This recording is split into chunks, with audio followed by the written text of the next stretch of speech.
Kung nagbabawas ka ng timbang, malamang narinig mo na ang lahat ng klase ng miracle drink. Mula sa mga detox tea na nire-recommend ng mga influencer hanggang sa mga kakaibang kombinasyon na sinasabing nagme-melt ng taba.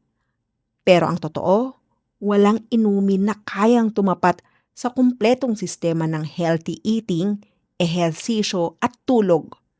Kaya sa video na ito, hindi ako magbibigay sa inyo ng listahan ng miracle drinks.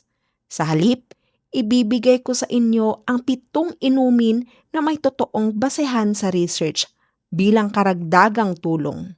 Hindi kapalit sa inyong weight loss journey. Ipapaliwanag ko rin kung bakit at paano ito nakakatulong para malinaw sa inyo kung ano talaga ang inaasahan. Bago tayo magsimula, importante itong tandaan. Ang timbang ay bumababa kapag mas kaunti ang calories na pumapasok sa katawan mo kaysa sa ginagamit nito. Walang inumin na kayang baligtarin ang batayang prinsipyong ito. Pero may mga inumin na pwedeng makatulong na mas madali mong maabot ang layuning ito. Una, tubig. Mukhang simple, pero ito talaga ang pundasyon. Ang pag-inom ng tubig bago kumain ay pwedeng makatulong para mabawasan ang dami ng kinakain mo dahil nararamdaman mong busog ng mas maaga. Bukod dito, madalas nating napagkakamalang gutom ang pagkauhaw. Kaya kung sanay kang uminom ng tubig sa halip na kumain, kapag hindi ka sigurado, pwede kang makatipid ng calories sa araw-araw. Pangalawa, green tea. Ang green tea ay may sangkap na tinatawag na catechins, mga antioxidant na may kaunting epekto sa pagpapataas ng metabolism at pagtulong sa katawan na gamitin ang taba bilang enerhiya. Importante lang malaman, ang epekto nito ay banayad lamang. Hindi ito dramatic na fat burner, kundi isang maliit na dagdag na tulong, lalo na kung ginagamit mong panghalili sa matamis na inumin.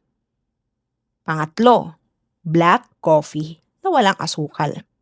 Ang caffeine sa kape ay pwedeng magbigay ng pansamantalang boost sa metabolism at pwede rin itong makatulong para mas maganda ang performance mo sa ehersisyo. Ang mahalaga rito, dapat itong inumin ng walang asukal o cream dahil ang mga karagdagan na ito ay madalas na nagdudulot ng sobrang calories, hindi ang kape mismo. Pang-apat, black tea. Katulad ng green tea, ang black tea ay may sariling uri ng antioxidants na maaaring makatulong sa pagbaba ng timbang. May isang pag-aaral na nagpapakita na ang taong umiinom ng black tea ng regular sa loob ng ilang buwan ay nagkakaroon ng bahagyang pagbaba sa timbang at sukat ng baywang kumpara sa mga hindi umiinom nito. Muli, banayad lang ang epekto, pero pwede itong maging magandang alternatibo sa mas matamis na inumin. Panglima, ginger tea. Ang luya na syempre kilalang kilala sa atin dito sa Pilipinas ay may mga sangkap na nakakatulong para maramdaman ang busog ng mas matagal. At may banayad na epekto rin sa pagpapaganda ng digestion. Bukod dito, mainit at nakakabusog ang pakiramdam nito, kaya mabuting panghalili sa matamis na merienda o inumin. Pang-anim, high-protein drinks. Gaya ng protein shake o gatas na mababa sa taba.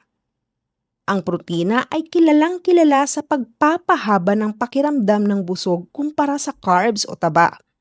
Kung sanay kang uminom ng mataas sa protina pagkatapos ng ehersisyo o kahit bilang merienda, mas malaki ang tsansang hindi ka agad magugutom na tumutulong para mabawasan ang overall na calories na kinakain mo sa buong araw.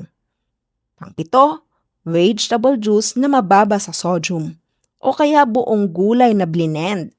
Sa halip na pinong prutas juice na mataas sa asukal, ang vegetable juice o gulay na blend ay nagbibigay ng fiber at nutrients ng mas kaunti ang calories. Malaga lang siguruduhin na hindi ito karagdagan ng maraming asukal o asin. Dahil dito, madalas nasisira ang benepisyo nito. Ngayon, mahalagang linawin. Ano ang hindi dapat asahan mula sa mga inuming ito? Una, hindi sila magiging epektibo kung ang pangkahalatang diet mo ay hindi pa rin balanse. Kung umiinom ka ng green tea pero puno pa rin ng matamis at maaalat na pagkain ng diet mo, hindi ito magbibigay ng malaking pagbabago. Pangalawa, ang mga epekto ng mga inuming ito ay modest o katamtaman lang. Hindi ito dramatic na fat burning na parang biglang matutunaw ang taba mo sa loob ng 1 linggo. Pangatlo, kung may health condition ka, gaya ng sakit sa puso o problema sa bato, mas mabuting konsultahin muna ang doktor bago magdagdag ng malaking dami ng caffeine o kahit anong bagong inumin sa iyong routine. Kaya ito ang dapat niyong tandaan. Walang isang inumin na kayang gawin ang buong trabaho para sa iyo. Ang mga inuming ito ay pwedeng maging magandang karagdagan sa iyong weight loss journey, lalo na kung ginagamit mo silang panghalili sa mga matamis o mataas sa calories na inumin.